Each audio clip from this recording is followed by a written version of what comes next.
कि ये हमारे इस क्षेत्र के कथावाचक हैं क्योंकि इनकी वाणी अभी सुनेंगे हम आरती के पहले।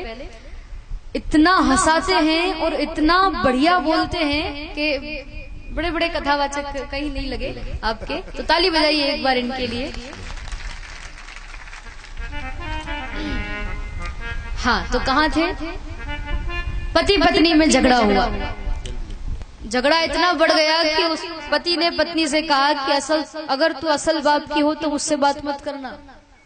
तो पत्नी ने भी कह दिया कि अगर तुम असल बाप के हो तो मुझसे बात मत करना।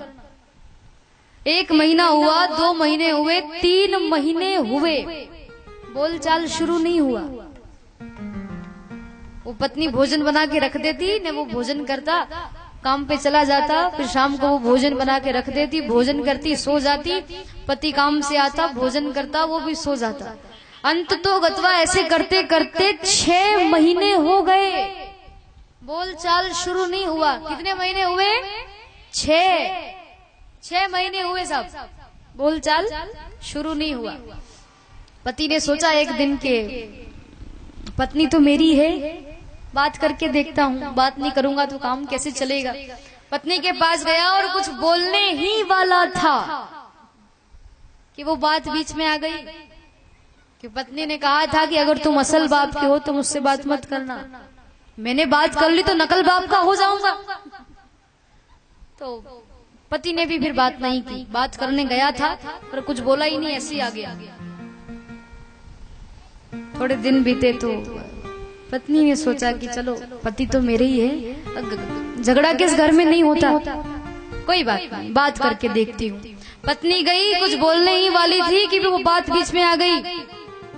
पति ने कहा था कि अगर तू असल बाप की हो तो मुझसे बात मत करना, और मैंने बात कर ली तो नकल बाप की हो जाऊंगी, तो नहीं, मैं भी बात नहीं करूं। दोनों पति पत्नी ने एक दूसरे से बात नहीं की। 6 महीने तक बोलचाल बंद रहा। कितने महीने तक? 6। एक दिन पति काम करने गया, छुट्टी थी, तो घर के बाहर बरामदे में ओटले पे बैठा था। ओटला सब समझे नहीं? हाँ, ओटले पे बैठा था। ओटले पे बैठे बैठे बीड़ी पी रहा था। कैसे पी रहा था बताऊं? ऐसे ऐसे ही पीते हैं ना भाषा। बीड़ी पी रहा था ऐसे बैठ तो, और उसने कुर्ता पहन रखा था। तो सोचा कि पत्नी से ऐसे बात करूंगा तो नकल बाप का हो जाऊंगा, कोई इशारा ही कर दूं। तो बढ़िया बैठे बैठे ऐसे बीड़ी पी रहा था, आम के पेड़ के नीचे बैठ के बीड़ी पी रहा था। तो उसने क्या किया, जुगाड़ लगाई। पत्नी घर में थी तो बीड़ी से अपने कुर्ते के कोने को जला लिया। कुर्ते का कोना नीचे लटक रहा था, तो बीड़ी से वो कुर्ते का कोना थोड़ा सा जला लिया और ऐसे बताने लगा मानो उसको पता ही नहीं कि कुर्ता जल रहा है। बीड़ी पीने लगा। अब पीछे से पत्नी आई, कमरे में से, घर में से बाहर, देखा कि हो श्रीमान जी का कुर्ता जल रहा है, थोड़ी देर में तो ये भी जल जाएंगे। वो कुछ बोलने जाती, उसके पहले ही वो बात बीच में आ गई कि पति ने कहा है कि अगर तू असल बाप की हो तो बात मत करना। तो वो कुछ नहीं बोली। पति तो इधर मुंह करके बीड़ी पी रहा था और पत्नी दरवाजे के वहां इधर मुंह करके खड़ी हो गई और जोर जोर से चिल्लाने लगी कि किसी का कुर्ता जले तो मैं क्या करूं, किसी का कुर्ता जले तो मैं क्या करूं, किसी का कुर्ता जले तो जले, मैं क्या करूं। तो उस पति ने भी अपना कुर्ता बुझाया और कहा कि कुर्ता जला तो जला, और बातचीत तो शुरू हुई। ऐसा होता है कभी कभी। यहाँ भी कैकेयी माता कोप भवन में चली गई। पति पत्नी का झगड़ा करने का भवन, जिसको कोप भवन कहते हैं। शाम का वक्त हुआ, संध्या का समय। दशरथ जी कैकेयी माता के भवन में आए। सांझ समय सानंद नृप गयहूं कैकेयी गेह, गवनु निठरता निकट किय जनु धरु देह स्नेह। शाम के वक्त संध्या के समय दशरथ जी कैकेयी माता के भवन में आते हैं। तो मंत्रा ने कह दिया कि वो तो यहाँ नहीं है, कोप भवन में है। तो कोप भवन सुनी सकूचे ही राऊ, बड़ा आश्चर्यचकित हुआ दशरथ जी को कि कोप भवन में कैसे जा सकती है, ऐसी क्या बात हो गई। तो कोप भवन में भागते हुए दशरथ जी आए और कैकेयी माता गुस्से में बैठी थी। तो कैकेयी माता के पास आकर बैठ गए और जाई निकट द्रप कह मृदुबानी, जाय निकट द्रप कह मृदुबानी, प्राण प्रिय हेतु रिसा, वो प्राण प्रिया ही है तू रिसानी, जाई निकट द्रप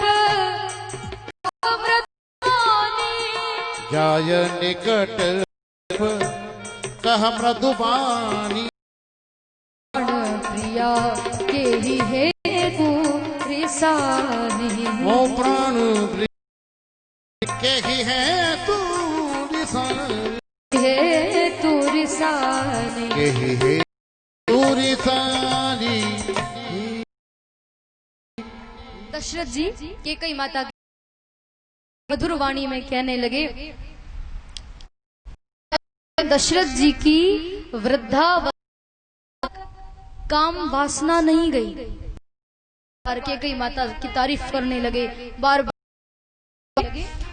बार कहरा मुखी सुलोचनी पीक, कारण मोहि हो गज निज को, बार बार तारीफ करने लगे। सुंदर मुख वाली, सुलोचनी सुंदर नेत्र वाली, सुंदर आंखों वाली, सुंदर बोलने वाली, अच्छा बोलने वाली, और गजनी यानी हाथी की तरह चलने वाली। अब के रूठने का कारण क्या है? आप ऐसे गुस्से में क्यों बैठी हो?